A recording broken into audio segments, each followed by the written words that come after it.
आपको बता दें, एक तरफ जहां 2024 लोकसभा चुनाव को लेकर सरगर्मियां बढ़ती जा रही है, तो वहीं कई जगह मतदान भी हो चुका है और सभी प्रत्याशी अपना नामांकन दाखिल करते हुए नजर आ रहे हैं।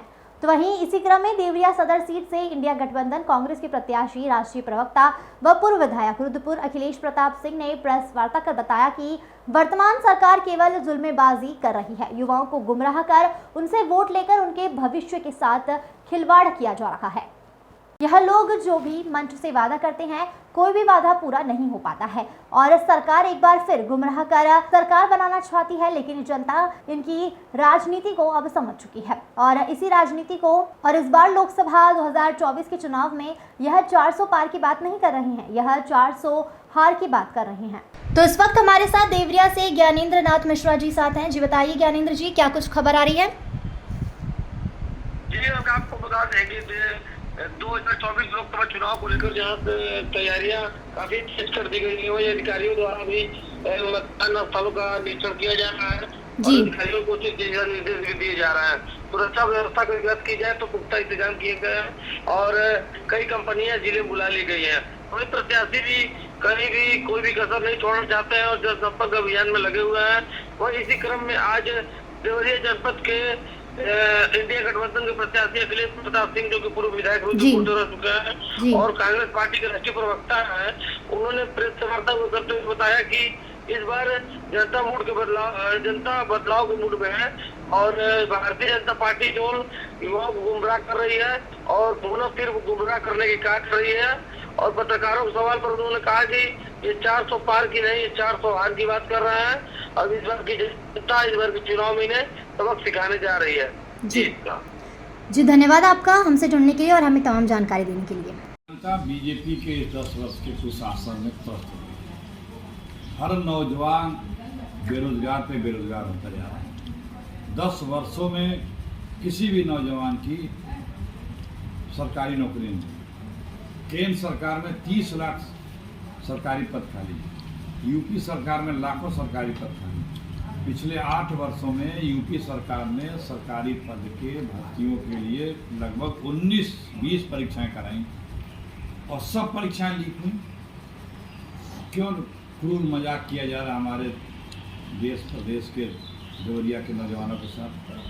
यहाँ पे सिर्फ घोषणाएं नहीं, जिस योजनाओं का पिछले 10 वर्षों में शिलान्यास किया गया है, उन योजनाओं का अता पता नहीं है। कुछ ऐसी योजनाएं बताइए शिलान्यास। देवरिया जनपद को रिंग रोड और बाईपास के लिए 2018 में केंद्रीय परिवहन भूतल मंत्री आदरणीय गडकरी जी, कलराज मिश्रा जी केंद्रीय मंत्री और तत्कालीन उप मुख्यमंत्री मौर्य जी ने इसी जीआईसी ग्राउंड में 2018 में रिंग रोड का शिलान्यास किया था, बाईपास का शिलान्यास किया था। हजारों सैकड़ों करोड़ों का बताया था ये है और देवरिया का ये कायाकल्प हो जाएगा, वो हो जाएगा। इतनी खुशियाँ मनाई थी बीजेपी वालों ने। वो सड़क कहाँ है? सड़क बनी? इतना असत्य बोलते हैं ये लोग। इसी देवरिया जनपद में पूर्व केंद्रीय मंत्री कलराज मिश्रा जी ने केंद्रीय विद्यालय के भवन का शिलान्यास किया था, वो कहाँ है? आदरणीय प्रदेश के मुख्यमंत्री ने और प्रधानमंत्री ने कई बार इसी जनपद में आकर के बोला है कि 3 चीनें मिलें, 3 महीने में चालू हो जाएंगी। यहाँ पे शुगर का कॉम्प्लेक्स बनेगा, एथेनॉल बनेगा, स्प्रिट बनेगा, तमाम और चीज़ें बनेगी, हजारों नौजवानों को रोजगार मिलेगा। कहाँ है? ओवरब्रिज बनाने की बात कही थी, अंडरपास बनाने की बात कहा था। अरे और तो और छोड़िए जनाब, कुशीनगर में इंटरनेशनल एयरपोर्ट का उद्घाटन आदरणीय मोदी जी ने 2 साल पहले किया था ना, वो क्लोजअप हो गया, वो बंद हो गया। मोदी जी की तो झूठ की गारंटी है। इस बार तो बीजेपी कर ये 400 पार का नारा दे रही है, 400 पार जाना है, इस पे क्या विचार है आपके? वो 400 हार की बात कर रहे हैं, वो 400 हार की बात कर रहे हैं। 150 बीजेपी क्रॉस करने वाली नहीं है। इस तरह के नारे तो वो बंगाल में भी दिए थे कि 200 पार, 100 आए। महाराष्ट्र में दिए थे, वहाँ 200 पार, वहाँ 100 आए। दिल्ली में दिए थे 45 पार, वहाँ 16-17 आए। इसी तरह अन्य राज्यों में इसी तरह नारे देते रहते हैं। वो तो तुम झूठ बोलने, जुमले पढ़ने में माहिर। क्या लगता है देवरिया लोकसभा सीट से इस बार बदलाव होगा? एकदम बदलाव होगा। 10 वर्षों में यहाँ पे कोई बीजेपी का जितने भी नेता या प्रतिनिधि हैं वो एक काम बता दें, कोई काम जिसके लिए वो जाने जाते हैं, कौन सी उपलब्धि दी है देवरिया को? देवरिया को मेडिकल कॉलेज दिया गया, लेकिन देवरिया आज भी जाम से मुक्त नहीं हो पाया और न ही बस स्टेशन की सुविधा यहाँ पे देवरिया में हो पाई। जो मेडिकल इस पे कॉलेज क्या है, वो हमारी देन है। कांग्रेस पार्टी के समय उसकी स्वीकृति हुई थी, निर्माण समाजवादी पार्टी के समय शुरू हुआ था और उसको यहाँ कंजेस्टन में बनवा दिया गया।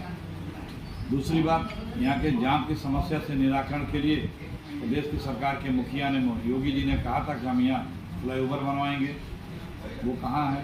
तो सिर्फ असत्य बोल के, जुमले पढ़ के, झूठे सजबाग दिखा करके जनता उनके बहकावे में नहीं आने वाली है। परिवहन मंत्री कहते हैं बस स्टॉप को हवाई अड्डा की तरह बनाएंगे। कहते हैं, देखिए बीजेपी के लोग कहते हैं करेंगे, करते कुछ नहीं है।